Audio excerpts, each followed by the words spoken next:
Bonjour. La première étape dans la modélisation d'une base de données est la recherche d'entités et de relations assemblant ces entités, ou les regroupant.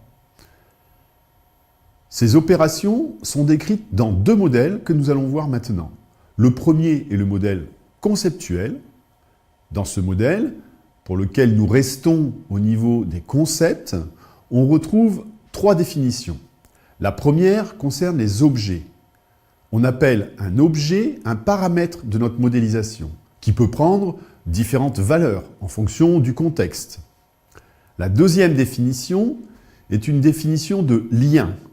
Un lien associe des objets, soit dans un lien de type 1-1, c'est-à-dire que pour une valeur de l'objet A, je n'ai qu'une seule valeur de l'objet B, ou un lien de type 1N, qui dit que pour une valeur de l'objet A, je peux avoir plusieurs valeurs de l'objet B, mais que pour un objet B, je peux avoir qu'une seule valeur de A.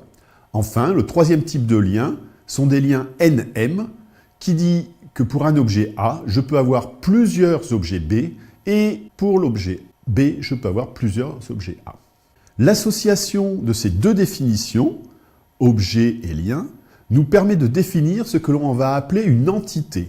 Une entité sera donc un ensemble d'objets avec les liens qui les unissent. Par exemple, dans une modélisation d'une compagnie aérienne, nous pourrions avoir l'entité pilote, dans lequel on aurait des objets de type numéro de pilote, nom du pilote, adresse du pilote. Et pourquoi pas un objet vol, dans lequel nous aurions un pilote, un avion. Pilote et avion étant eux-mêmes déjà des entités. Mais aussi des objets du style heure de départ, heure d'arrivée, ville de départ, ville d'arrivée. Issu de ce modèle conceptuel, il a été défini un modèle que l'on appelle relationnel, sur lequel sont basées les bases de données relationnelles, qui reprend ces notions sous des dénominations différentes. Dans le modèle relationnel, nous appellerons domaine un ensemble de valeurs possibles. Par exemple, le domaine des villes s'appelle V et un ensemble de valeurs possibles dans ce domaine serait Paris, Nice, Avignon. Et le domaine des noms, appelé ici N, est un ensemble de valeurs de type Jean, Paul, Pierre, Jacques, Martin.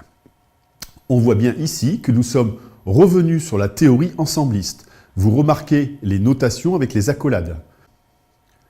Dans ce domaine relationnel, nous parlons de relations pour tout sous-ensemble de produits cartésiens d'une liste de domaines.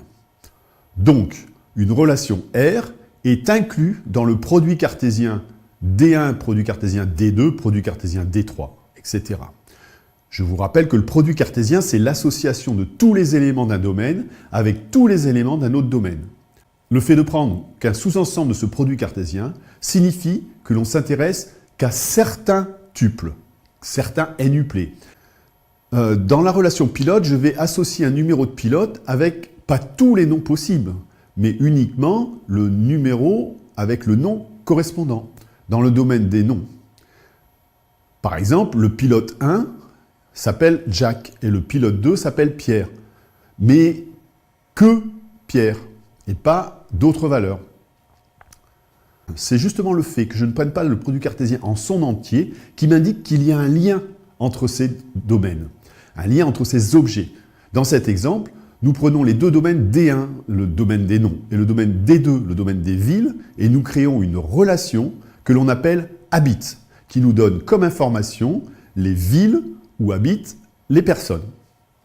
Dans ce cas-là, je vais me retrouver avec une relation à deux attributs, deux informations, deux domaines de variation donc.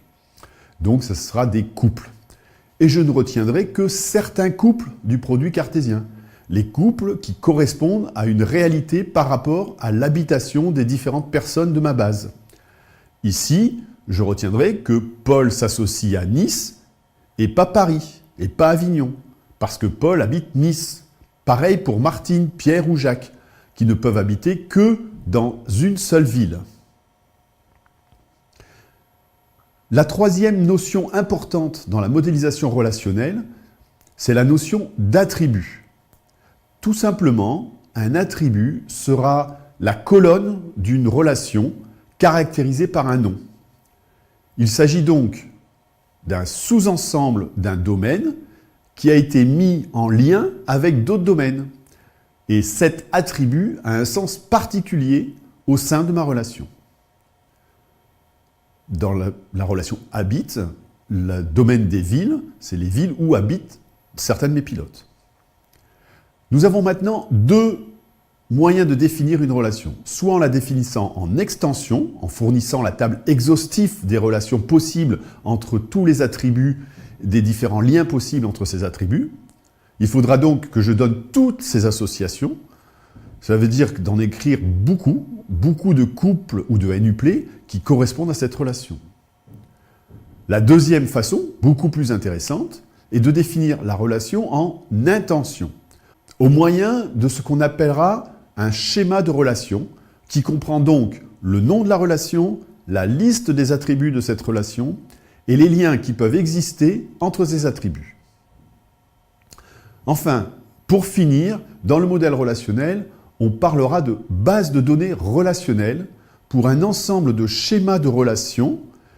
Ce qui va m'intéresser dans le cadre de la définition d'une base de données relationnelle, ce sont ces schémas de relations, donc les relations définies en intention. Ce ne sont pas les valeurs que je vais pouvoir trouver à un instant T dans mes tables, mais celles que je dois y trouver. Je définis ce que je dois trouver dans chacune de ces tables.